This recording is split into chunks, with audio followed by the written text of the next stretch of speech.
A'udzu billahi minasyaitonir rajim. Bismillahirrahmanirrahim. Allahumma shalli ala Muhammadin al-Fatih lima ughliq wal khatim lima sabaq nasiril haqqil haqq wal hadi ila siratikal mustaqim wa ala alihi wa ashabihi haqqa qadrihi wa miqdarihil aliyyil azim. Allahumma ya Fattahu ya Alim iftah alaina bi futuhil arifin akrimna minka bi nuril fahmi wa akhrijna minal dhulumatil wahmi warzuqna fahman nabiyyin wa hifdzal mursalin wa ilhamal malaikatil muqarrabin bi rahmatika ya arhamar rahimin. Bismillahirrahmanirrahim. Nyampe teng pundi, Pak? Najmul Hidayah. Apa iki usul apa? Baitul Jannah lan ini. Wa daraba lana mathalan wa nasiya khalqah. Kemarin belum terangkan ini ya? Wis ngomong wae yo ngono wae. Qala man yuhyil 'idhama wa hiya ramim.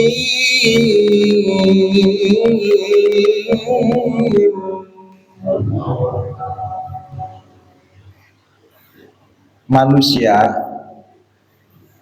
ini perlu diingatkan.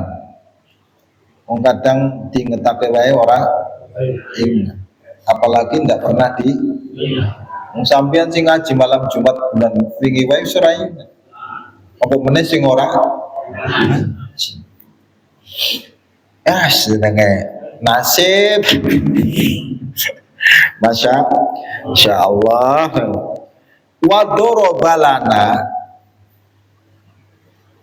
mathalan wa nasiya khalqah. Manusia memberikan perumpamaan kepada kaminya itu Allah Subhanahu wa taala. Karena dia lupa awalnya dia itu adalah siapa, tiba-tiba ketika mati nanti akan dibangkitkan oleh Allah Subhanahu wa taala. Belaline. Wa nasiya lan lali sapa ingsan yang dimawayat ya. Wa daraba lana ay awrada al insanu fi sya'nina amron ajiban. Wong Gusti Allah kok dimeweru kan gobloke pol. Harusnya ngasih tahu itu sesama manusia. Jadi manusia itu berusaha untuk membatalkan apa yang ada pada pembuktian atau apa yang dinyatakan oleh Allah dalam kitab sucinya, yaitu adalah Al-Quranul Karim. Maka kebanyakan manusia itu mendatangkan sesuatu yang mengingkari tentang kekuasaan Allah. Salah satunya adalah menjadikan perumpamaan pada Allah Subhanahu wa taala sementara dia lupa dari mana awalnya dia diciptakan. Makanya kadang-kadang lagi kebanyakan manusia itu lupa kalau seolah-olah dia tidak akan pernah bangkit lagi dari alam kubur. Ngertine bar mati yo wis. Ini karena mindsetnya kita itu sudah keliru, Pak. Yang harus diberi Kang Tomo itu mindset inna lillahi wa inna ilaihi. Jadi tolonglah nanti kalau kirim papan bunga itu jangan turut berduka cita. tandanya itu namanya orang tidak terima dengan apa yang Allah putuskan. Itulah yang menyebabkan pangkal manusia itu selalu melakukan korupsi. Kenapa? Karena manusia itu menjadikan dunia segala-galanya. Jadi kalau ada orang meninggal itu papan bunganya selamat kembali gitu. Kalau turut berduka cita. Jadi meninggalkan dunia kok berduka loh Pak. Berarti kan dunia segala-galanya.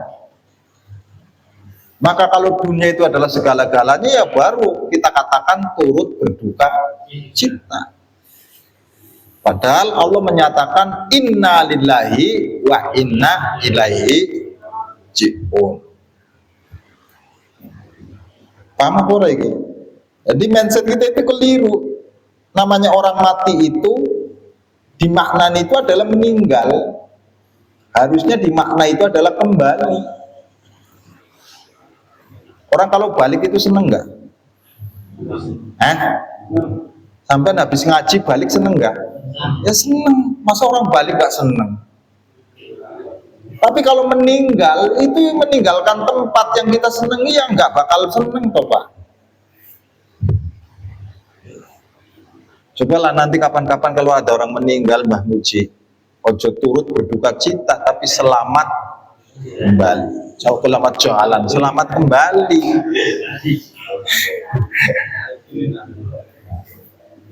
Ini rata-rata Mang. Rata-rata itu turut berduka cita. Ini yang membuat dunia itu seolah segala-galanya. Jadi orang kalau sudah mati itu namanya lagi berduka. Pimin, aneh apa? Cobalah sekali-kali nanti kalau ada orang meninggal Pak Mamat, ditulis papannya itu selamat kembali. Ya insya Allah sampean siap diomong kayak makanya sebuah kebenaran itu kadang-kadang dinilai aneh. Paham? Paham? Paham apa enggak? Jadi dunia ini itu tempat bersenang-senang apa bukan? Bukan kan? Wong dunia itu adalah tempat bermain. Anda ini diibaratkan seperti tamu di dunia ini. Walaupun makanannya banyak, kalau wayai balik, yo balik, orang usah mikiri panganan sampai. Walaupun makanan masih banyak, ini jadwalnya balik yo balik. Kok sampai eman-eman urung rampung yo iso. Mau kita ini tamu kan. Apalagi kalau Mas Edi, apalagi kalau tuan rumahnya Pak pun dalu niki pun mangsul mawon terus sampai niki kopinya masih, rokoknya masih nanggung lagi tamu pekok ini. Nah, kita ini diibaratkan seperti tamu di dunia ini. Allah memberikan hidangan. Cuma kan ada batas waktunya. Masa namu selama-lamanya. Ngang Edi namun ngang tumiran selama seminggu enak ngelengaken nih. Niki kehidupan Pak. Manusia itu kadang-kadang lupa. Nah inilah yang menjadikan kadang-kadang berpikirnya kita itu yang menjadikan kita sering berat. Coba kayak mati dimaknai bukan meninggal, tapi kembali. Bagaimanapun juga orang meninggalkan itu berat Pak. Tapi kalau kembali, paham? Jadi orang mati itu meninggal apa kembali? Nah ini mindsetnya sampean begini terus. Terus sejak kapan wong mati ditangisi? Wong balik kok ditangisi? Ini lucu sampean. Lalu kadang-kadang wong nangisi wong mati wong agak anu lah, rawatnya waras ya. Wong balik kok ditangisi ya Allah. Iki nanti tolonglah ya, kapan-kapan lah dibuat anu status itu. Kalau ada temannya meninggal, kemarin sebenarnya waktu Kang Untung meninggal aku mau ngucapin itu selamat kembali. Cuma khawatirnya sampai terus berdoa, wah Pak Jamal seneng banget ini. Jadi sebelum saya terangkan yang sesungguhnya nanti takutnya salah kaprah. Makanya kan dalilnya innalillahi wa inna. Jadi innalillahi wa inna ilaihi, kan sampean mengatakan innalillahi, saya itu miliknya. Milik siapa? Milik Allah. Dan kepada Allah lah kami balik.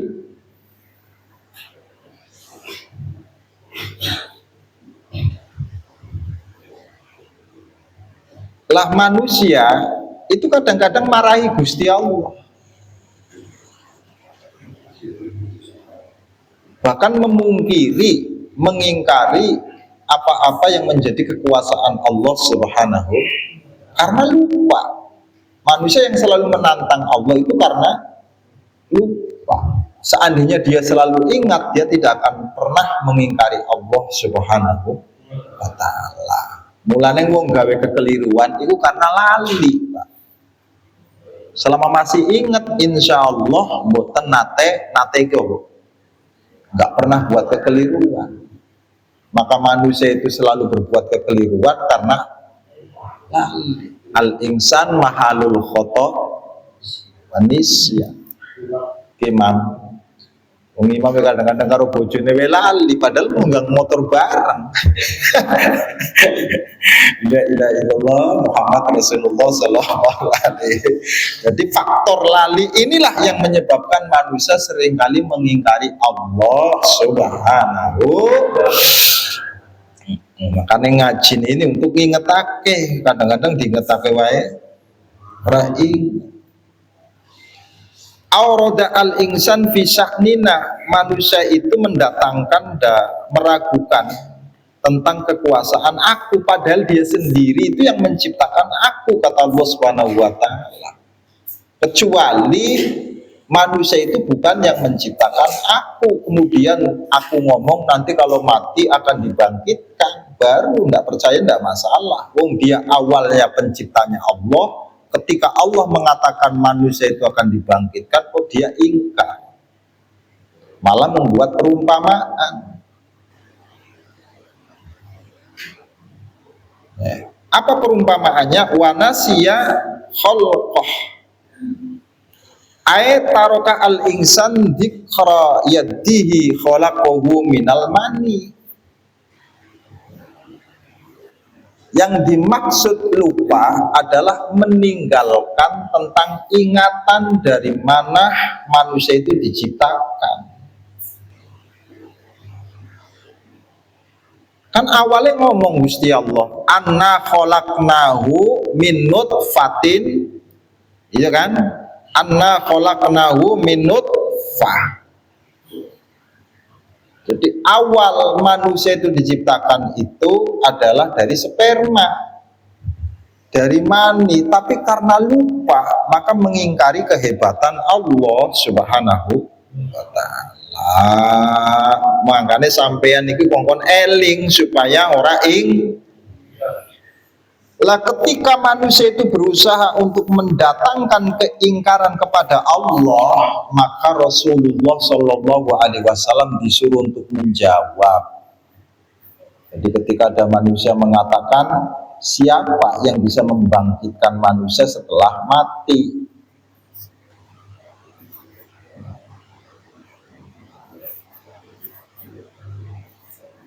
Maka jawabannya itu adalah qala mayyuhyil idhoma wa hiya ramim. Lah, manusia itu mengajukan pertanyaan. Pertanyaannya adalah mayyuhyil idhoma wa hiya ramim. Siapa yang mampu menghidupkan tulang yang sudah hancur? Hancur kaya ngene iki iso urip meneh iki kan aneh. Sambil membawa pembuktian, orang kafir Quraisy itu datang kepada Rasulullah Muhammad membawa tulang belulang yang sudah remuk, hancur, dibawa dengarapane Kanjeng Nabi sambil ditaburkan. Lah udah jadi kayak begini masa mau hidup lagi Muhammad?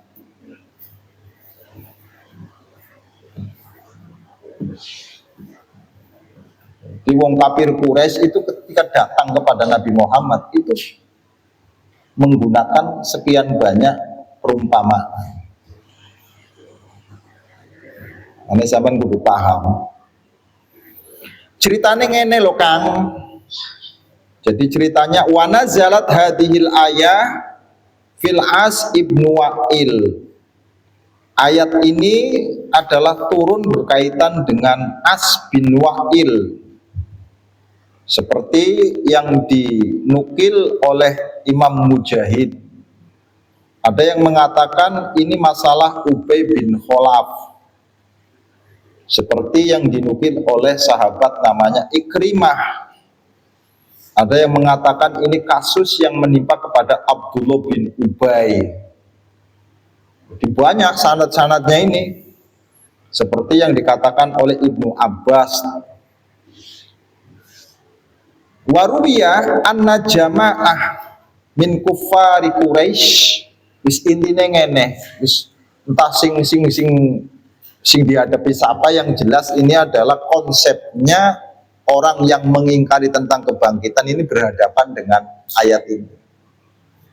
Anggaplah Pak Mamat sing lagi ingkar, maka dulu di zaman Rasul masih hidup itu orang-orang kafir Quraisy datang kepada Rasulullah Muhammad Sallallahu Alaihi Wasallam. Jadi waruya anna jama'atan min kufari Quraisy takallamu faqala lahum, saling berdiskusi karena Nabi Muhammad membacakan ayat ini. Jadi Kanjeng Nabi itu membacakan tentang manusia setelah mati itu akan dibangkitkan. Jadi menjadi diskusi oleh orang-orang kafir Quraisy. Jadi wong kafir ini paham Quran apa ora? Lebih paham dari kode sampeyan. Kalau nggak paham maka nggak komen. Karena saking pahamnya maka menjadikan bantahan.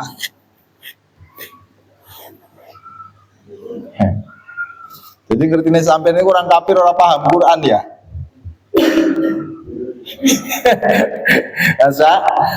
Jadi orang kafir itu ketika Nabi Muhammad berbicara itu paham apa tidak? Ya paham, cuma masalahnya nggak percaya. Karena dia ngukur kebiasaan, bukan ngukur tentang kekuasaan Allah Subhanahu wa Ta'ala. Lah setelah datang kepada Nabi Muhammad, kemudian ilama yakul Muhammad sallallahu alaihi wasallam yab'athu al-amwat thumma qala wallata wal uzza la adhabanna ilaihi wa la ukhsimannahu fa akhadha adman baliyan fa ja'ala bi niyyatihi bi yadihi wa ata an-nabi sallallahu alaihi wasallam. Maka kumpulan dari orang Quraisy ini wis piye-piye Muhammad kudu dibungkam supaya kau kakek ngomong. Sebab Muhammad itu mengatakan bahwa orang yang mati itu bakal dibangkitkan lagi dari kuburnya. Ini menjadi diskusi di kalangan para pemuka-pemuka kafir Quraisy. Akhirnya mereka-mereka ini mendatangi Muhammad. Begitu datang ke sana Muhammad, dia membawa tulang yang sudah hancur. Ya sampai kayak ngono piye? Iki buktine iku ora iso ngomong iki. Buktinya bahwa yang namanya tulang yang sudah hancur itu ndak hidup lagi. Kata kafir Quraisy. Ala tarawna ila ma yaqul faja'ala biyadihi wa ata an-nabi sallallahu alaihi wasallam wa qala innaka ya Muhammad taqul inna ilahaka yuhyi hadhil 'idham. Muhammad, apakah benar kamu mengatakan bahwa sesuatu yang sudah mati, yang sudah berubah menjadi tulang belulang itu bakal hidup? Faqala sallallahu alaihi wasallam, na'am, benar, saya mengatakan itu.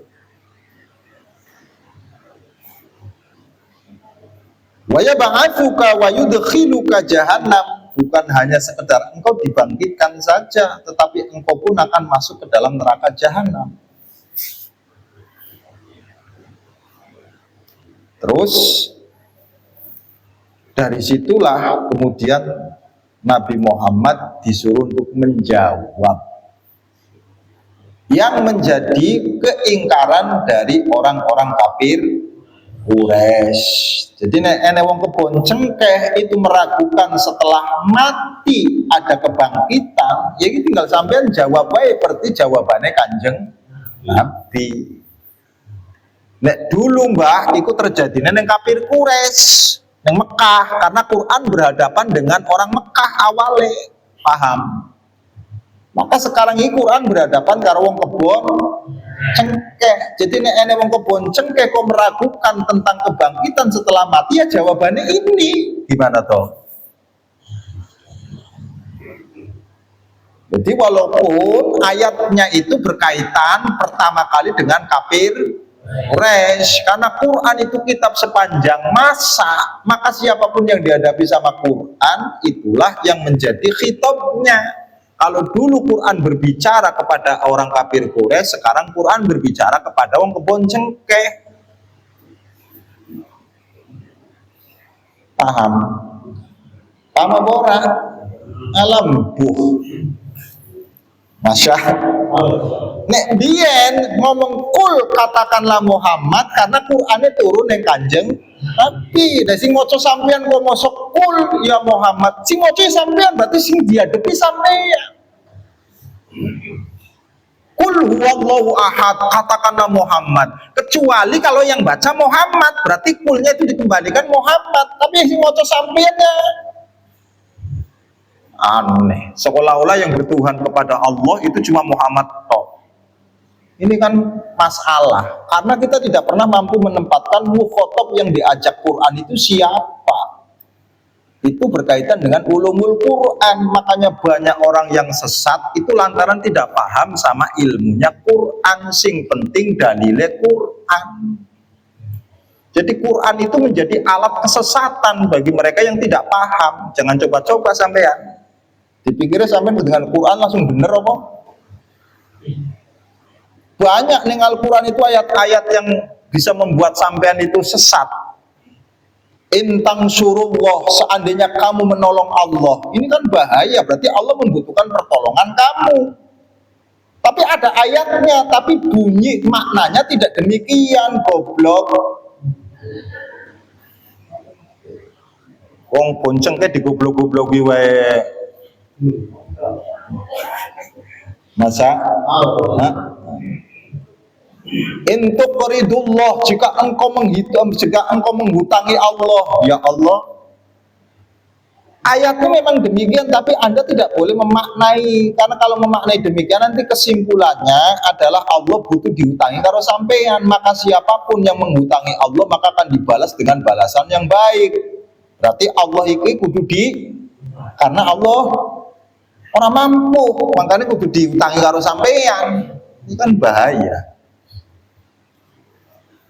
Pikirnya sampean iki nenek orang pinter ngaji ngaji Quran itu maknane Quran ora usah lah. Oh kadang-kadang ngrungokake medhidhi enggak. Engkone disantap. Dikirone rasa paling pinter dhewe, kalau dibiarkan melas jamaah padha akeh sing sesat. Sering kula ngrungokaken niku teng Musola Nurul Huda. Kan karena biasanya ngaji-ngaji sore kan kula biasanya eneng kono. Makane krungu. Cah pinter temen kayak tafsir kayak. Kadang-kadang karo ya Allah, sabar mbahmu. Ini masalah kebenaran. Umat ini kalau tidak segera dikasih tahu, maka yang terjadi itu kesesatan. Iya, dalilnya Quran, tapi maknanya itu yang sering keliru.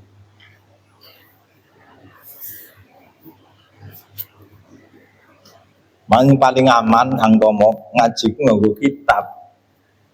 Nganggo terjemahan min. Sira kadang-kadang buka terjemahan di Allah Subhanahu wa taala. Lah terserah sampean percaya syukur, nggak percaya ya. Memang golek selamat iku angel. Maka Nabi Muhammad disuruh menjawab, "Qul," katakanlah, karena waktu itu yang dihadapi oleh kafir Quraisy itu Muhammad. Sekarang ketika ada orang kebonceng kayak opo iyo Pak Jamal, enek wong sing wis mati bertahun-tahun ke bakal diudupna neh. Ya jawabannya aku ya seperti jawaban ini diajarkan sama Quran. Nek enek wong ragu tentang kebangkitan, jawab iki. Qul yuhyihal ladzi ansha'aha awwala marrah. Jadi kalau misalkan pamannya ada orang mengingkari, ya jawab saja. Yang menghidupkan itu adalah yang pertama kali yang menciptakan. Kamu yang menciptakan siapa awalnya? Itu yang akan mewujudkan kamu, yang akan membangkitkan kamu. Karena kamu itu adalah diciptakan oleh Allah, maka yang membangkitkan juga Allah itu sendiri. Dong. Maka awwala marrah itu pertama kali kamu diciptakan oleh siapa? Kamu itu jadi hidup itu oleh siapa?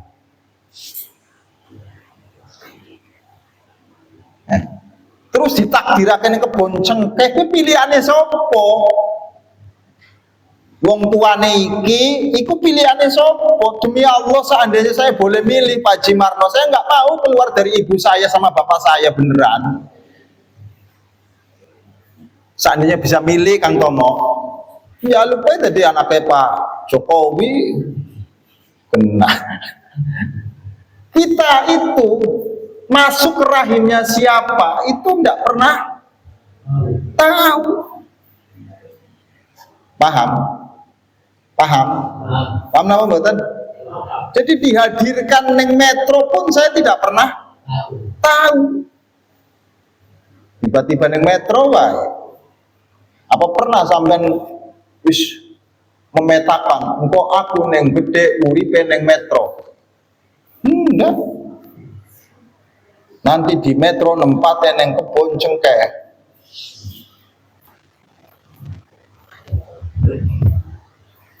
Jadi banyak hal-hal yang kita sendiri itu tidak pernah tahu, bahkan tidak boleh ngurusin.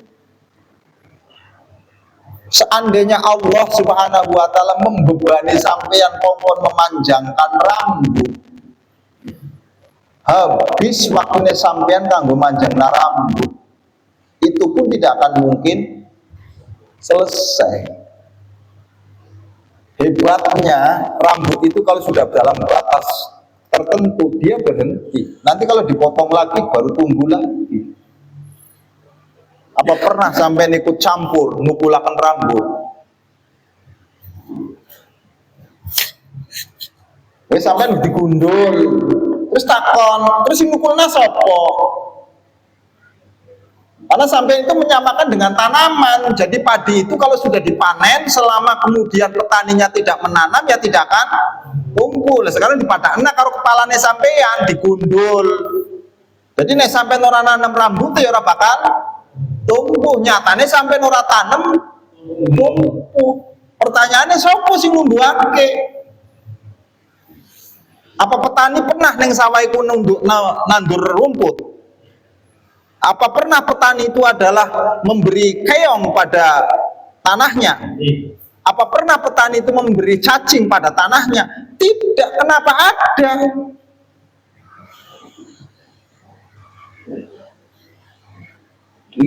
Mungkin apa orang ngaji kayak ini sih Kang?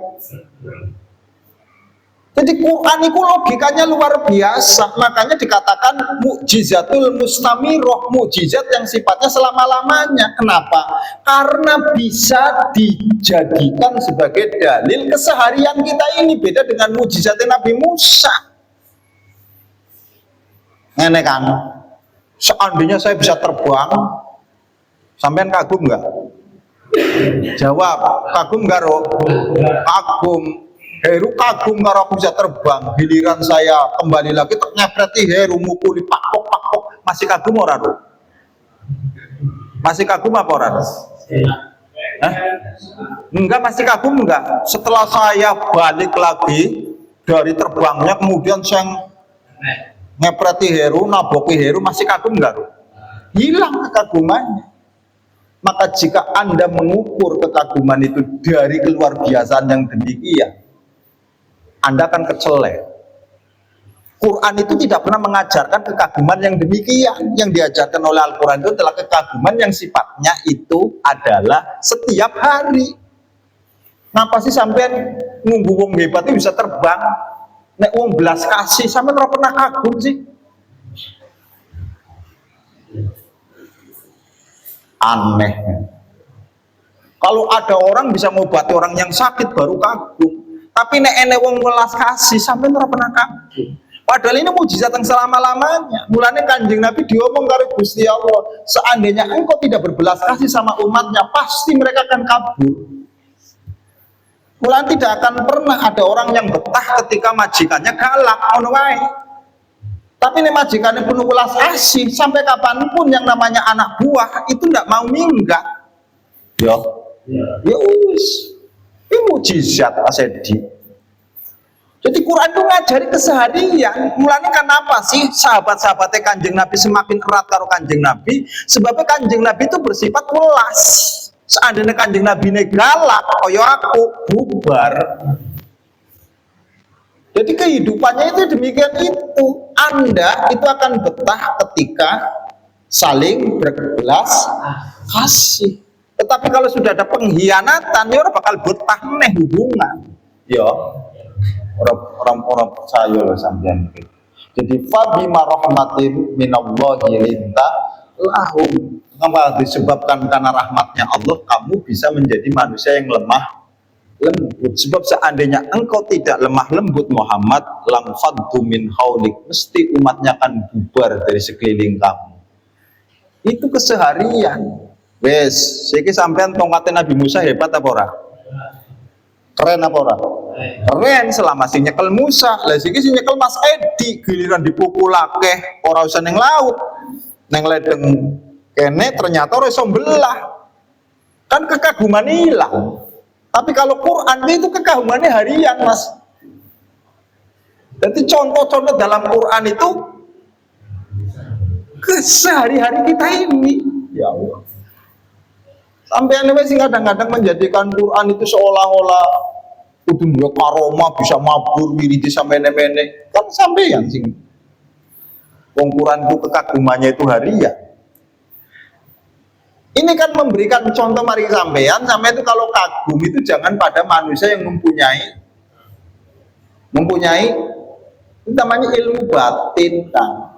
Siapapun bisa dipelajari asalkan sampean bisa melawan kebiasaan, bisa mampu sampean. Tapi orang bisa terbang itu bukan berarti dia kekasih Gusti Allah. Paham? Ya Allah. Perlu limbat ngoro sekitar yang namanya truk yang besar aja bisa ditarik sama limbat. Padahal muatannya, tonasannya itu luar biasa. Wali. Mengapa sih kita itu kagum iku nunggu wong duwe? Ya Allah, ini Quran ini jawab begini. Maka jawabnya itu adalah awwala marrah, yang bisa mewujudkan, yang bisa membangkitkan kamu dari kematian itu adalah sesuatu yang pertama kali menciptakan kamu. Maka dicontohkan dengan berbagai macam hal. Biji-bijian yang mati setelah ditaruh di tanah kemudian bisa menjadi hidup. Itu yang menghidupkan siapa? Apa pernah petani menghidupkan biji-bijian itu? Petani itu hanya nanam. Yang menghidupkan itu siapa? Ya Allah kan. Ini kan keseharian. Maka ukuran Quran itu bukan ukuran yang akan datang. Harian kita inilah yang menjadi ukuran dalam Al-Quranul Karim. Ang Imam, ya Allah. Masya Allah, sampai kandangnya karomah-karomah terus sih. Terus karomah itu dimaknani adalah kejadian yang luar biasa. Karomah itu namanya kemuliaan karena Anda itu adalah orang yang mampu menjalankan pesan-pesan Quran, maka akan mulia, akan mempunyai keistimewaan. Salah satu keistimewaan Anda akan menjadi manusia yang disegani. Tapi disegani ini bukan karena dibuat-buat, memang asli, coy. Paham? Alhamdulillah. Jadi mindsetnya kita ini, cara berpikirnya kita baru percaya nek wong iku nggawa tongkat bisa berubah dari ular. Kayak yang tukang sulap wae lho, Kang. Makanya Quran disebut mukjizat mustamiroh. Kita disuruh untuk membuktikan tentang apa yang dikatakan oleh Al-Quranul Karim. Dan umat ini sudah males mikir. Paham? Mulanya yang selalu tertinggal karena wis mumet mikiri. Alhamdulillah. Saya pengen jadi wong mulya, pengen memberi. Orang kalau memberi itu mesti mulia, berkontribusi. Selama Anda diberi, orang yang kemuliaan ya sampean. Paham? Tapi ketika Anda selalu memberi, itu pasti Anda ada resikonya, Mas Tomo. Apa? Kekecewaan, karena biasanya orang yang dikasih itu tidak tahu terima kasih. Makanya disiapkan oleh Allah jalan keluarnya. Wal kadhiminal ghaidh, mampu menahan kekecewaannya. Kalau misalkan Anda memberi terus orang yang dikasih itu tidak tahu terima kasih, terus Anda kecewa, kan berhenti dari pemberian. Iya. Quran memberikan jawaban, karena dalam Anda memberi itu mesti sampai akan dihadapkan pada kekecewaan. Kenapa? Lantaran orang yang dikasih itu bisa jadi tidak tahu terima kasih maring sampean. Makanya Gusti Allah ngomong wal kadhiminal ghaidh. Itu bukan hanya orang yang mampu menahan emosi, tapi orang yang mampu menutupi kekecewaannya. Orang pernah kecewa, bodoh amat sampean mau terima kasih mau tidak. Sing penting aku tugasnya memberi. Kalau sudah Anda itu adalah mampu menyimpan kekecewaan itu, tidak diungkapkan, mohon maaf, tidak ditampakkan, pasti Anda akan menjadi orang yang pemaaf. Wal afina anin nas. Wis telu iki diamalaken mlebu ning surga iki kang ngrasa akeh-akeh. Ya. Telu wae mlebu ning surga asli. Yung fikuna. Maknanya yung fikuna itu bukan hanya sekedar memberi, tapi berkontribusi. Jadi kita itu harus menjadi manusia yang punya kontribusi, ojo manusia yang meneng wae, kudu aktif fisaro wadoro, dalam hal apapun kita punya kontribusinya. Makanya orang memberi itu bisa memerintah Anda. Orang memberi itu bisa memerintah Anda. Jawab, orang memberi bisa memerintah Anda. Bisa. Mudinge iki lempeng, Pak Mamat. Nek wong ngeki iki mudinge lempeng. Wong ora pernah ngeki pemerintah. Wong Pak Mamat ndak pernah memberi sama Heru, tolong anu Ruk, jalan niki. Ini paling ada jawabannya. Wong kadang dimei, kadang diperintah terus enek alesane. Makanya Allah itu memerintahkan itu karena dia memberi. Seandainya dia tidak pernah memberi, maka nggak ada perintah. Tuh. Itu saja manusia yang diberi dengan apa yang diberikan sama Allah, itu kadang tidak mengakui kalau itu pemberiannya. Ya Allah maha kecewa, entek sampean. Untung Allah tidak maha kecewa, maha halim. Nah Allah kok kecewa, entek tenanan. Selesai sampean. Maka manusia itu dalam peradaban sekarang ini Mas Tomo, itu yang harus kita jalankan, itu yunfikuna fisarro wad doro wal kadhiminan. Itu harian kita ini. Kalau pengen menjadi manusia yang mulia itu kayak ngomong. Tapi kalau nunggu diberi mah terhina kita ini. Lain sampean kan kadang-kadang kata 200.000 bukan yang pilkada terhina.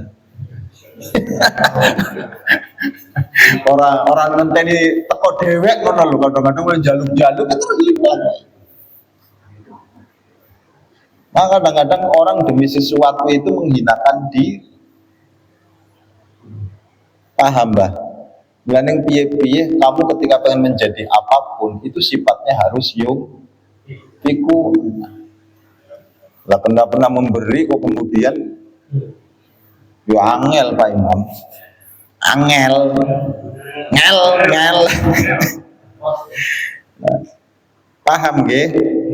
Maka jawabannya ketika ada orang yang mengingkari tentang kebangkitan setelah kematian, jawab qul yuhyihalladzi ansha'aha awwala marrah. Yuhyil idzam min khalqiha minal adam awwala marratin min nutfah. Ora bakal mlebu ning akal sampean tenan. Lah bagaimana dari sesuatu yang dimakan sama manusia yang sumbernya itu adalah dari tanah, karena tanaman-tanamannya eneneng tanah ya.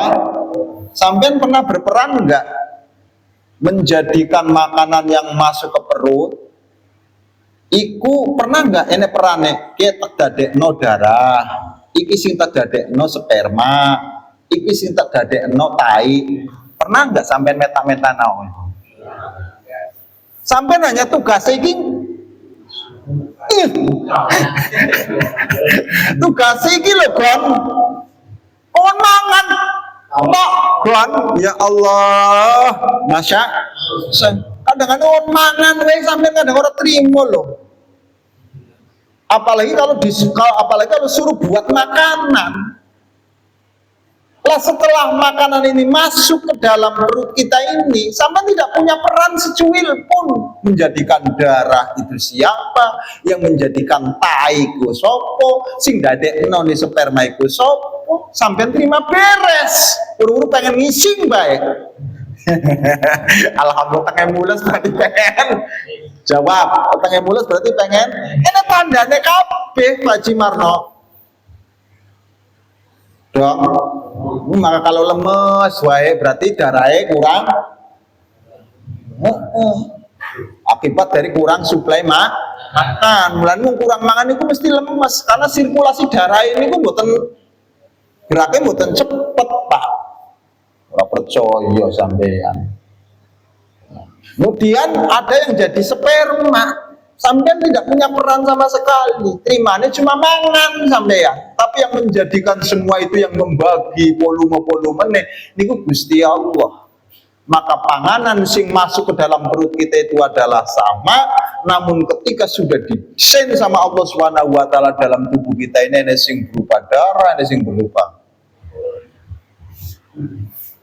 mesinnya opo iku ning jero wetenge sampean. Neng toko. Pernah mikir kata niku nama Bapak? Ini kan harian kita nih Pak. Masya Allah. Lah jalannya itu sendiri-sendiri sehingga di jaringan kita ini, di tubuh kita itu miliaran Pak, miliaran jaringan. Yang anehnya antara satu dengan yang lain itu nggak bertabrakan. Ketika satu saja bermasalah, mesti sampean itu terganggu. Orang cukup itu sebagai pembuktian di Gusti Allah. Nah, setelah sudah makan ini mulai ada kebangkitan. Kebangkitan apa? Kebangkitan sirkulasi darah, kebangkitan tentang masalah syahwat, mulai ada kesenangan. Lalu puasa terus. Itu ketika ningali perempuan orang enak syahwat, Mbah. Walaupun ayune wong wedok nek sampean puasa terus, apalagi puasanya mohon maaf iki puasa mukti 40 dino. Ene wong wadon ayu ora bakal sampean tergiur. Ana lemes wis boro-boro mikir wae dhewe. Kenapa sampean itu adalah ketika ada sesuatu itu mudah terpesona lantaran ada syahwat, dan syahwat itu timbulnya dari makanan. Makanya sampean mangane sing enak-enak ya syahwate tangine gede Mas Edi, tempe, tahu yo lambat. Apa menawa go main mana Jumat pisan.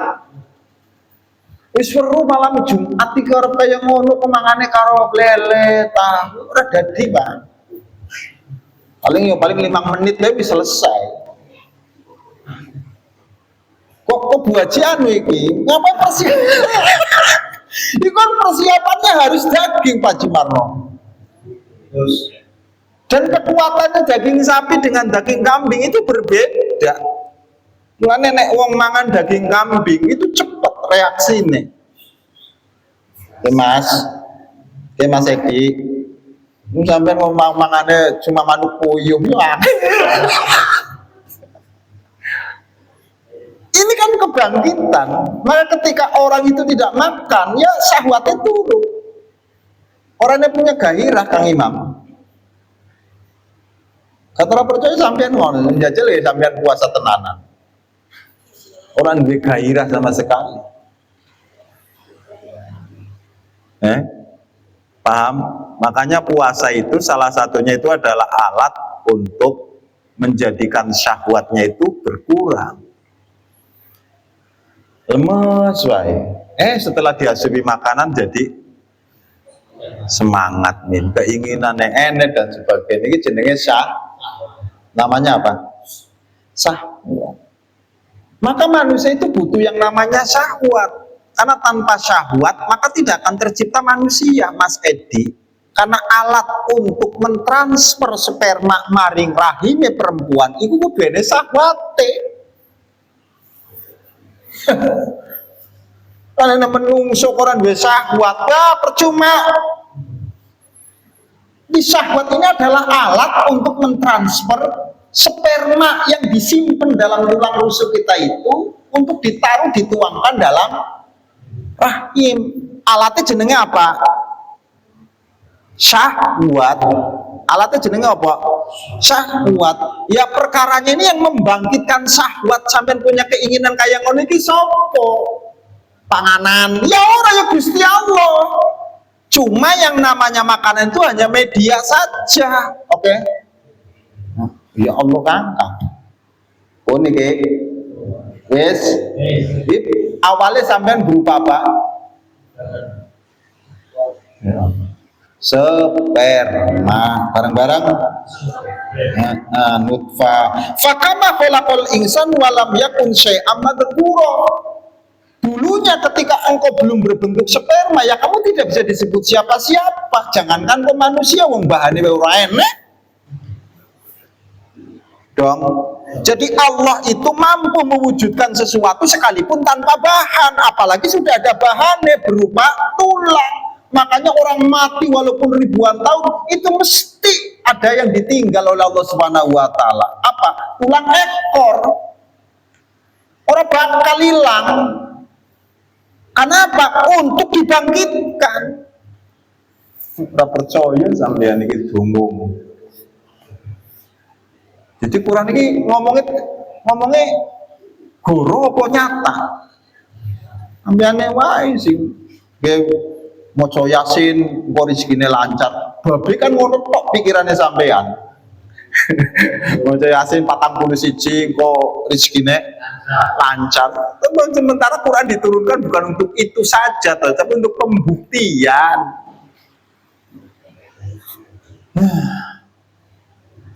Angin, Masya Allah. Hal anta alal insani inum minad dahri lam yakun syai'an madhkura.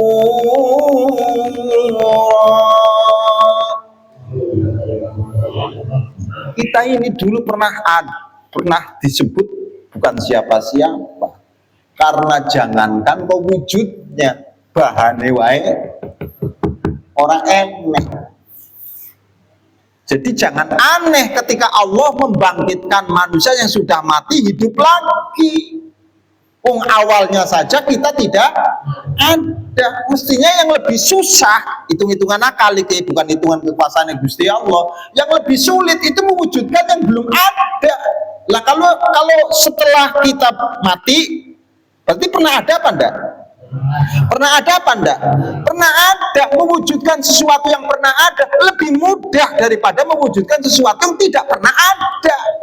Gimana sih? Angel apa lagi?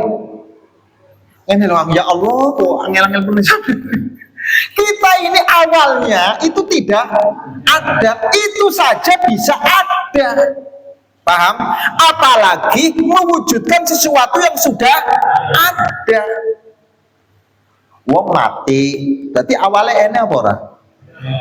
Ulangi, orang mati, setelah mati itu awalnya ada enggak? Ada, namanya hidup toh. Awalnya namanya hidup. Berarti menghidupkan sesuatu yang sudah mati itu lebih mudah daripada mewujudkan sesuatu yang belum hidup. Dong.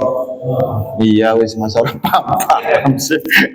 Ini disebut awal amaroh, maka dikatakan itu adalah yang pertama kali. Kamu itu pertama kalinya dari mana? Bahannya apa? Bahan itu adalah sperma. Sebelum sperma itu apa? Kan belum ada. Itu saja bisa. Karena bagi Allah Ta'ala bukan masalah bisa atau tidak, karena dia kuasa. Dong. Lah terserah sampean percaya yo alhamdulillah, ora percaya yo. Kadzalika yu'iduhu wa illam yabqa syai'am madhkura. Begitupun itu bisa dikembalikan sekalipun nanti manusia tidak ada bekasnya setelah mati. Jangan dipikir ketika tidak ada bekasnya berarti manusia itu tidak akan dibangkitkan.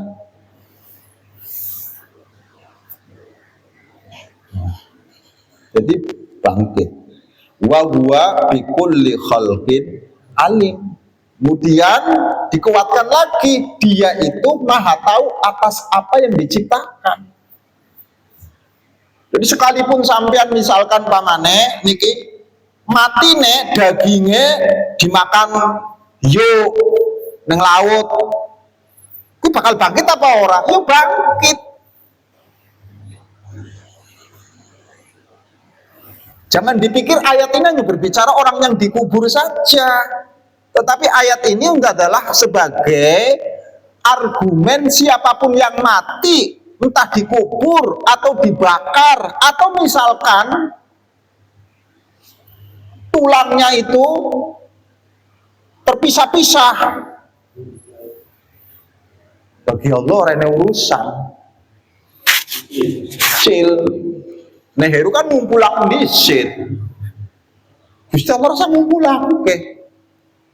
Maka kekuasaan Allah Subhanahu wa Ta'ala itu tidak bisa diukur dengan akal manusia, karena akal manusia itu punya keterbatasan, sementara kekuasaan Allah tak terbatas. Bagaimana mungkin sesuatu yang sifatnya terbatas mampu mengetahui sesuatu yang tidak punya batas?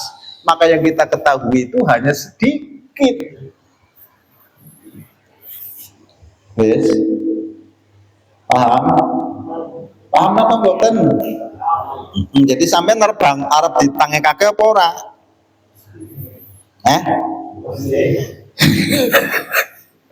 Mulane kedungane Kanjeng Nabi sawise turu niku bismika Allah pakai alhamdulillahilladzi ba'dama amatana wa ilaihin nusur. Sawise mati kemudian bangkit. Kan memahami sampean bahwa yang namanya kebangkitan itu diibaratkan seperti orang tidur. Setelah sampean tidur maka bangkit lagi, tangi. Itu kan gambaran harian kita. Kok sampean ngingkari, kecuali sampean turu tangi-tangi. Sampean turu tangi orang? Tangi. Itu kan gambaran orang yang mati itu pasti bangun lagi. Orang sanggup dalil-dalilan. Makanya hubungannya Kanjeng Nabi alhamdulillahilladzi ba'dama amatana wa ilaihin nusur. Segala puji hanya milik Allah setelah mematikanku Yang dimaksud di sini telah menidurankanku, terus kemudian nangekake supaya urip meneh. Maka sampean itu masih dikasih jatah. Kenapa sampean setelah tidur itu masih dikasih hidup? Karena masih enek jatah. Mula nenek wong mau sorene jatah ning dunia, rezekine wis entek, mesti kokon balik melasi. Maka selama kita itu masih ada di dunia, berarti rezekinya masih. Nek wis entek jatahe rezekine, kokon balik karo Gusti Allah, melas kowe urip ning dunia sarane rezekine. Dihun balik ora gelem sampe. Paham? Terus nyesel sampean. Jadi orang itu kalau sudah habis jatahnya, oh aja kaya PNS Pak, nek PNS masa tugasnya selesai masih ada pensiunan nek. Jadi Allah itu menjadikan manusia selama manusia hidup berarti masih enek rezekinya Kang Tomo. Tapi kalau sudah habis rezekinya mau tidak mau disuruh pulang karena akan membebankan kepada manusia yang masih hidup. Dong. Mulane nek wong wis mati sampean sadar, oh rezekinya wis nek aku ngopeni terus malah entek awake dhewe iki. Ngono wae kadang-kadang sampean ngelah-ngeluh terus yo. Alhamdulillah. Jadi sampean masih ada rezekinya kan? Masih urip. Iki sampean ben anu ya, aja takon rezeki terus lho ya. Rezekiku kemana ya Allah Kang? Sampean masih urip rezeki lho Kang. Engko nek sampean wis ora enek, berarti rezekine wis ora enek. Masih urip kan? Oh takon rezeki terus sampean. Ya Allah. Maka faya'lamu Allah ajza al-ashkhas. Allah mengetahui juz-juznya manusia atau juznya bagian-bagian dari makhluknya. Al-mutafarriqah, baik yang berpecah belah atau berserakah fil masyariq wal maghrib. Ndase dikubur neng kono, jasate dikubur neng kebon cengkeh. Piye kowe Gusti Allah mbangkitaken neng mbahmu kuwi? Nek kowe ya bingung, tapi nek Gusti Allah ini sampai kadang-kadang iki anu ya. Kadang-kadang iku kekuasaan Gusti Allah ki menurut imajinasinya sampean sih. Menurut pikirannya ngene. Ngene ya. Tapi sampean ngomong Allah iki ne cuma main, pikirannya cuma main. Pemumet. Paham? Allahu Akbar. Bareng-bareng Allah. Artinya kan Allah Maha Esa. Terus sampai nggambarakannya neng pikiran di langit bumi. Ngene Kang. Besar itu menurut manusia itu beragam juga Pak Jinas. Anak kecil ketika dikasih uang 50.000 besar apa kecil? Besar. Bocah TK kok dikasih 50.000 besar apa kecil? Nanti kalau sudah dewasa dikasih 50 besar apa kecil? Apa mana bojone sampai yang anaknya 5 di meseket besar apa kecil? Orang kecil nah. Paham? Jadi untuk mengatakan besar saja itu bervariatif. Maka menurut pandangan manusia besar itu ya kayak begitu, tapi besarnya Allah la tastati. Kamu tidak akan mampu menggambarkannya. Yes. Cukup sampean yakin nek Allah itu maha besar. Ora usah gambarkan besar. Paham? Subhanallah, maha suci Allah. Maknanya maha suci beri apa gue? Perempuan yang dalam keadaan haid setelah haidnya selesai berarti suci kan? Maknanya gue. Berarti Allah mau neng kotor setelah itu bersih. Buahmu itu. Ene wong wudu setelah ngentut itu batal dong. Berarti kan najis. Bar wudune suci. Maknanya kayak ngono suci. angel kan maknanya suci niku. Masya. Maka yang dimaksud makna suci di sini adalah Allah Ta'ala itu tidak membutuhkan apapun pada ciptaannya. Dong. Maka kata Allah, la tusbihuni, jangan bertasbih kepada aku. Tapi jadi maknanya jangan bertasbih.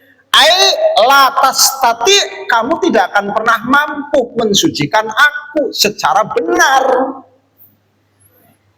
Mulane karena welase Gusti Allah kang tomo, Gusti Allah nurunaken subhanallah, subhanallah, subhanallah. Adapun maknanya itu tidak akan pernah kamu itu mampu menggapainya. Mulane orang bakal ene menungso sing bisa mensucikan Allah sebenar-benarnya. Dong, mau sampean maknani latus bihuni, jangan pernah mensucikan Allah. Ngene. Mulane kalam-kalam yang demikian itu perlu ada pentafsiran, sebab kalau dipanani paham apa adanya menjadi sesat, ujung-ujungnya sampean dilarang untuk bertasbih kan. Padahal maksudnya itu kata latas bihuni atau latus bihuni itu maksudnya adalah wahai orang kebonceng, seberapa apapun kamu bertasbih tidak akan pernah sampai kepada hakikat tasbih kepadaku, sebab kamu tidak akan pernah tahu kesucian aku yang sesungguhnya. Maka cukuplah engkau mengucapkan subhanallah. Kaya sampean muji karo Gusti Allah kaya apa sih? Berapa kata yang saya butuhkan untuk Pak Haji Nas, saking apike, loman, dermawan, apik, pemaaf, pemberi, orangnya dendame. Berapa kata yang harus saya ucapkan untuk memuji Pak Nas? Ayo jawab. Nyusune we abot Pak. Iki piye yo nyusun ngaleme. Terus pagi Allah memberi hidup, memberi rezeki, memberi kesehatan, memberi apa yang dibutuhkan oleh manusia. Berapa kalimat untuk memuji maring Gusti Allah? Maka kamu tidak akan pernah sanggup memuji Allah Subhanahu wa Ta'ala yang sebenar-benarnya. Oleh karenanya Allah nurunaken alhamdulillah. Maka kalimat alhamdulillah itu sebagai bukti bahwa manusia tidak akan pernah mampu memuji Allah. Untung enak kalimat. Seandainya tidak ada kalimat alhamdulillah Bu Isriyah, sampai gak bisa muji Gusti Allah. Ngono yang ngomong alhamdulillah we bid'ah-bid'ahan terus sampean. Ngomong alhamdulillah kok bid'ah gobloke pol. Jadi sampean nih beragama kok udah mikir apa orang sih? Kayak ini cuma jenggote orang cingkrangnya sampean nih, orang pernah gunakan pikiran nih. Masya Allah ngomong subhanallah bar sholat kok diomong bid'ah. Angin lah terserah sampean lah. Mau keboncengnya dia ngomongnya emang serada dablek. Maka yang pertama kali dia akan mewujudkan kamu. Nggak usah kamu itu ngukur kekuasaannya Gusti, kekuasaannya Gusti Allah, karena akal kamu tidak akan pernah sanggup. Ngene Kang, akal itu diibaratkan seperti pelampung, Paji. Kalau ada orang tenggelam dikasih pelampung, selamat enggak? Kasih pelampung, ada orang kayak gini dikasih pelampung, selamat enggak? Selamat. Tapi kalau sudah tsunami, baik yang pakai pelampung ataupun yang tidak pakai pelampung, sama-sama matinya.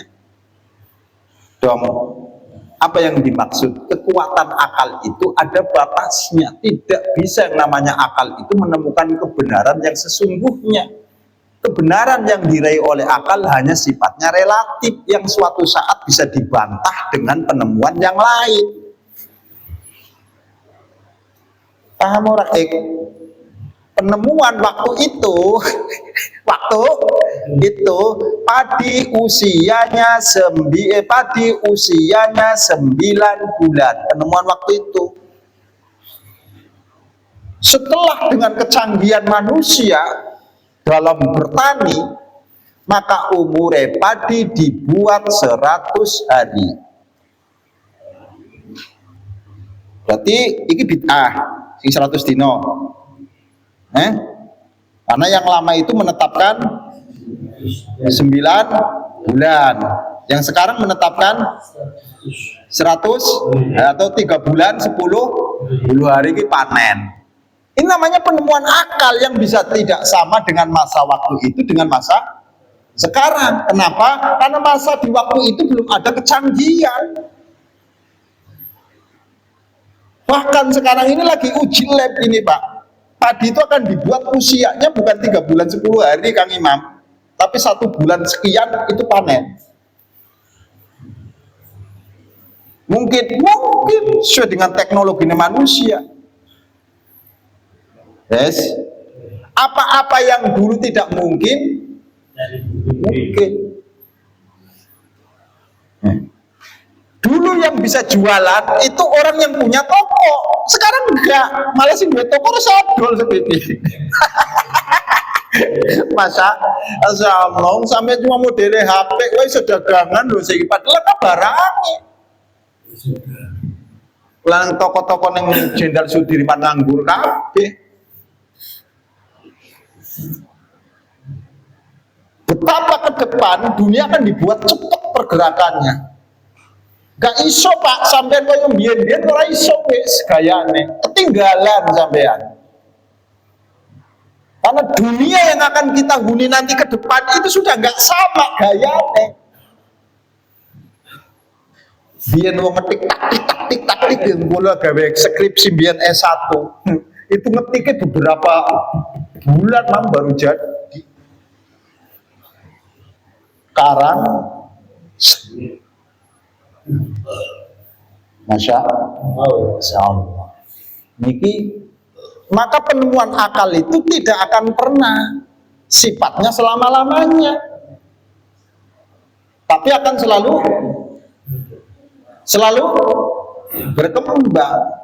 Maka kebenaran akal itu kebenaran relatif, yang kebenaran absolut itu kebenaran agama. Maka yang benar itu adalah Al-Quranul Karim, karena kebenarannya itu pasti. Paham?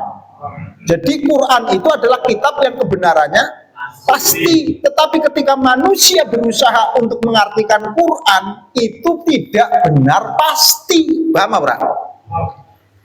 Angel sampean niki. Bismillahirrahmanirrahim. Itu kebenarannya pasti Bismillah itu. Tapi ketika manusia memaknai Bismillahirrahmanirrahim dengan nama Allah, bisa jadi itu makna ini keliru. Maknanya loh ya, karena penemuan akal. Kalau Bismillahirrahmanirrahim dengan nama Allah. Dengan nama Allah, mau tidak mau kata dengan di sini berarti ada kalimat yang dibuang. Masa muncul dengan tiba-tiba tanpa ada sesuatu yang dahulu? Pak Haji Nas dengan, kan ada Pak Haji Nas sendiri. Kalau tiba-tiba dengan tomo tanpa ada kalimat yang sebelumnya kan janggal, paham? Maka ketika mengartikan dengan berarti harus menyimpan kalimat yang terbuang. Dong mumet sampean, mumet kan? Tapi kalau dimaknani Allah, Bismillah atas nama Allah, nggak usah ada kalimat yang terbuang, karena sadar semuanya itu miliknya, maka harus diatasnamakan Allah. Ini kan gara-gara sampean makna Bismillah iki. Kenapa sampean tuh ngakui iki milikku iki? Karena sampean Bismillah dengan nama Allah. Tapi kalau atas nama Allah sampean ora bakal ngakui segala-galanya. Karena sampean sadar atas namanya Gusti Allah kabeh. Sampean dititipi tok. Dong. Dan sing bener Allah apa Bismillah? Sing bener itu dengan apa Allah? Atas nama apa dengan nama? Bukan. Paham? Maka kalau dengan, bahasa dengan itu artinya bahwa Allah itu menjadi alat. Dorobtu Zaidan bil hijar atau bil hajar. Zaid dipukul dengan batu. Berarti alat untuk memukul batu itu dengan menggunakan kata ba. Namanya baknya itu adalah ba alam boh. Nah ini ruwet sampean iki. Ning ngaji kaya ngene iki lho daripada bengi jam pira sih Pak Dinas? Aku nek Pak Dinas mesti mulai agak ngantuk aku nek gak enak iki kan. Maka yang benar cuma bismillahnya. Adapun pemanaan bismillah dalam pandangan para ulama itu sifatnya relatif. Paham? Jadi yang relatif itu apanya? Maknanya bismillah. Yang benar itu bismillahnya karena dia datang dari Allah Subhanahu wa taala. Bismillahirrahmanirrahim. Itu dari Allah. Tapi kalau sudah diterjemahkan dengan nama Allah, bukan dari Allah tapi dari manusia. Sampeyan pimen sih? Makanya ada orang mengatakan Allah berfirman dengan nama Allah. Ya jenenge goblok. Karena Allah ora pernah firman ini bahasa Indonesia. Ono kiai gede pisan. Dalam Al-Qur'an surah Al-Imran Allah berfirman sesungguhnya enek Allah pernah sesungguhnya sing enek itu adalah innalladzina amanu. Iya. Makanya sering salah kaprah itu tanpa disadari sampean itu sudah menjadikan Quran itu menjadi kitab yang bisa dirubah. Tanpa disadari kan sampean ini sok-sokan. Makanya kalau misalkan Allah berfirman disebutkan di sini wal asri innal insan. Contoh, zaman Allah berfirman demi waktu asar. Siapa sih ngomong demi waktu asar firman Gusti Allah? Itu kan ucapan kamu. Terus ucapan kamu nisbatkan kepada Allah. Ya nek Allah seneng, nek Allah seneng. Pak Haji Marno tidak pernah ngomong kayak ngono. Kemudian saya menisbatkan omongan saya ini kepada beliau. Marah nggak kira-kira?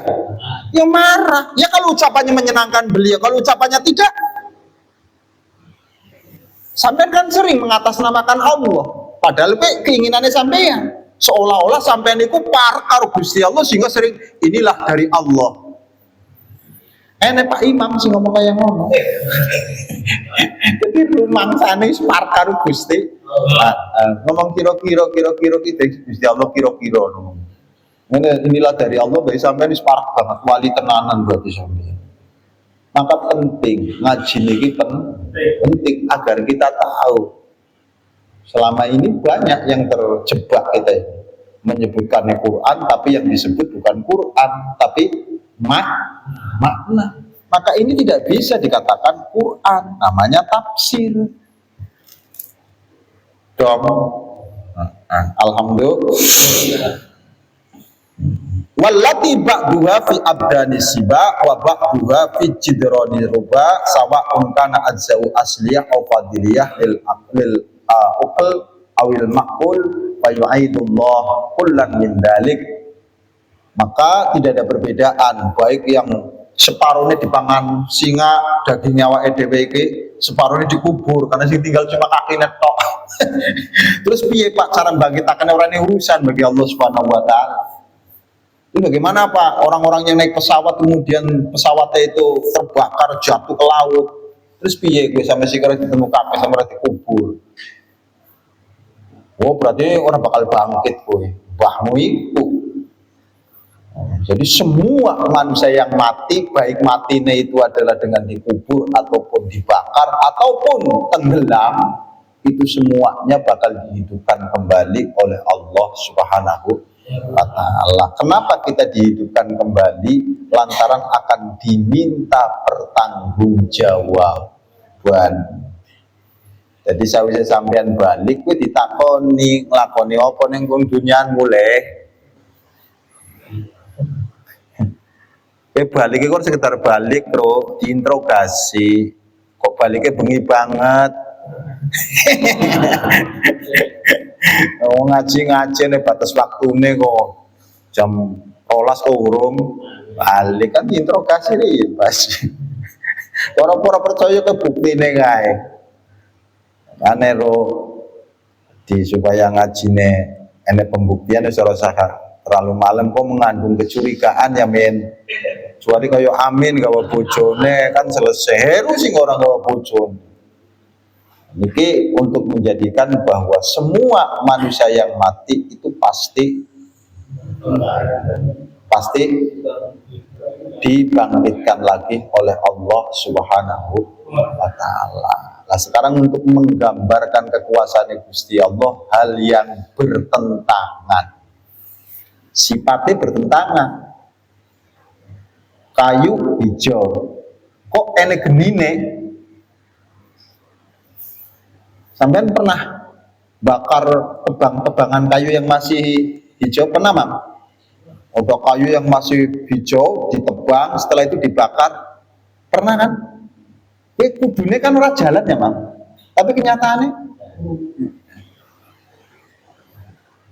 padahal sesuatu yang basah mestinya kena api.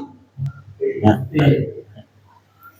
Allah nyontoh kena sesuatu yang bertentangan, tapi bisa berjalan bersama-sama. Contohnya di sini itu adalah akhdori sajaratil akhdor. Namanya itu adalah pohon yang hijau. Kenapa kemudian ada muncul yang namanya itu adalah dedaunan dan sebagainya? Itu karena ada zat klorofil, dan zat klorofil itu adalah perkawinan antara api dengan air. Dua-duanya ada dalam pohon Kang Tomo, tapi tidak ada yang harus mematikan.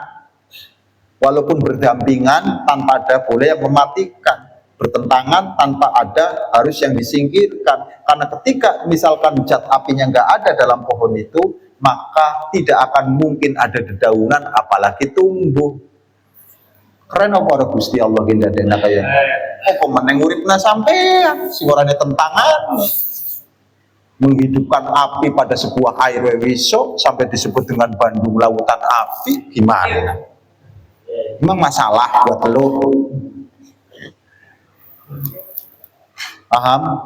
Minyak iki cairan apa budu, Pak? Ban bensin itu cairan apa sanes? Begitu ditemukan karo api ku langsung gitu. Aneh sampai. Ini bertentangan apa orang? Bertentangan apa orang? Logikanya kita ini baji, kalau api itu ketemu dengan perkara sing kering, langsung hidup. Nah sekarang ketika api ditemukan dengan sesuatu yang basah, hidup enggak? Hidup enggak? Kenyataannya itu minyak itu basah apa kering? Cabus, cairan loh. Tapi begitu ditemukan dengan api langsung bios. Masalah. Oke. Ini nanti ayat sebelumnya. Berarti yang surah Yasin itu isinya macam-macam sebenarnya. Kenapa surah Yasin sudah dibaca setiap Jumat? Ini mestinya karena surah ini sekian banyak gambaran-gambaran tentang kehidupan manusia itu terpotret semua dari awal ayat sampai akhir. Tapi karena sampean itu pahala terus ini gedang ya alhamdulillah. Gak ketemu. Paham? Jadi sing goblok ki siapa asline? Kita nih penduduk Quran, Quran itu mencerdaskan seandainya sampean gelem.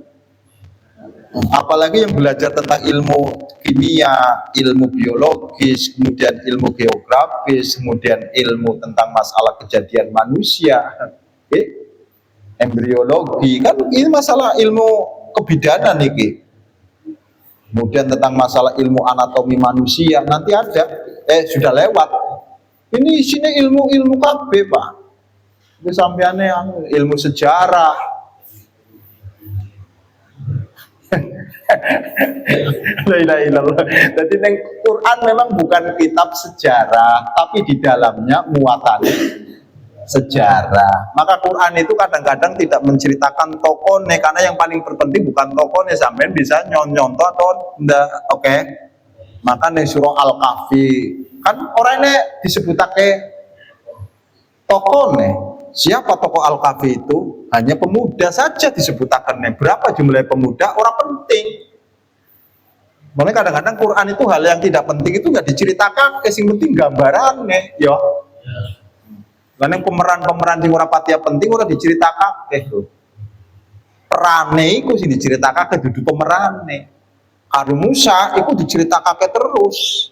Sehingga dalam Al-Quran itu banyak menceritakan Musa. Hampir dalam Quran itu cerita yang paling akeh ceritanya. Pertanyaannya, mengapa Quran sering banyak mengangkat ceritanya Musa? Jalan. Ceritanya Ayub, karena orang tidak akan mungkin bisa nyontoh kayak Ayub. Penyakitan, mohon maaf, seorang diopo-opo, dikucilkan, tapi tetap sabar. Orang enek gambarannya wis ora macam-macam. Cukup ning Ayub wae. Masa itu orang duit itu sing ngelah ngelu wae. Lo Ayub lo, mohon maaf, wis orang duit ditinggal bojone, ngapunten nggih niki nggih. Kemudian sakitan, dikucilkan dari masyarakat, satupun yang teman tadinya setia itu semuanya menghindar semua. Iku tahan maring Gusti Allah. Makanya tidak ada duanya Ayub iki. Kanjeng Nabi ini dawuh, seandainya aku dari Ayub durung tentu aku mampu. Allah iki cuma ndadekna cuma siji tok sing kaya ngono kuwi. Ora bakal ning babul khair enek tenan. Ning tahul ning Baitul Jannah enek sing kaya ngono iku ora bakal enek. Sakit-sakitan wae sampean wis pas diurusi wae sing ngelah ngelu wae. Ayub lho dhewekan ning kandang wedhus. Masya Allah. Sampai mohon maaf niki sing tinggal cuma lesane mawon tek kabeh niki kulit-kulite niki, daging-dagingan tek tinggal tulang-tulangnya tok karena digigiti sama. Begitu ada sesuatu yang nyampe ke lidahnya, ya Allah, seandainya lidah ini dimakan, terus dengan apa aku menyebut kepada Engkau? Orang ngeluh. Ayub. Iku Ayub biyen Ayub sih. Nah, itu makanya yang ciri Quran cuma ceritanya cipta, oke? Kemudian diceritakan sama Quran tentang Nabi yang hanya selamat melalui ikan, Yunus. Karena kejadiannya kejadian yang sangat langka. Rata-rata nek uang wis ning dasar laut itu mesti mati, paham? Tapi kejadiannya Musa nganggo peti selamat akeh sampai ya. Malah kenapa sih Quran ngangkat ceritanya Musa, kemudian berkaitan dengan Fir'aun, karena dengan kekuasaan bisa jadi sekarang ini wong jadi Fir'aun kabeh. Jadi Fir'aun itu jenenge raja, Pak. Jadi raja dulu itu jabatan raja namanya Fir'aun. Nek wonge jenenge Ramses, pahamin? Wonge jenenge Ramses, jabatannya jenenge Fir'aun. Maka kenapa disebut Fir'aun? Karena orang yang melari dari rahmati Gusti Allah. Sebabnya apa? Kejeme pol. Maka nenek pemimpin ora peduli dengan rakyate lakui. Paham? Wes gampang kok ceritanya.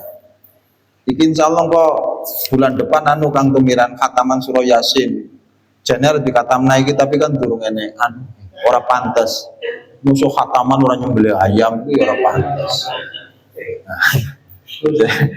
Jadi engko seneng-senenge Quran iku ya sampean tanda senengna Quran iku ya nek khataman kudu enek. Basor ya kang tumiran ya. Kalau sekalian mulut dan basoran. Oke, mau dimanfaat barokah fid dunya wal akhirah. Nanti setelah surah Yasin selesai kita bahas surah Al-Waqiah. Kiamat gue ceritanya. Oke, bismillahirrahmanirrahim. Allahumma saghil jawarihana bi ta'atika wa qulubana bi ma'rifatika wa la tubdil ya Allah li ma'asiyatika. Allahumma ansurna bi ta'atika wa la yubzilna bi ma'asiyatika. Rabbana atina fid dunya hasanah fil akhirati hasanah wa qina adzabannar. Wa sallallahu ala sayyidina Muhammad nabiyil ummi wa ala alihi wa sahbihi wasallam. Walhamdulillahi rabbil alamin. Assalamualaikum warahmatullahi wabarakatuh.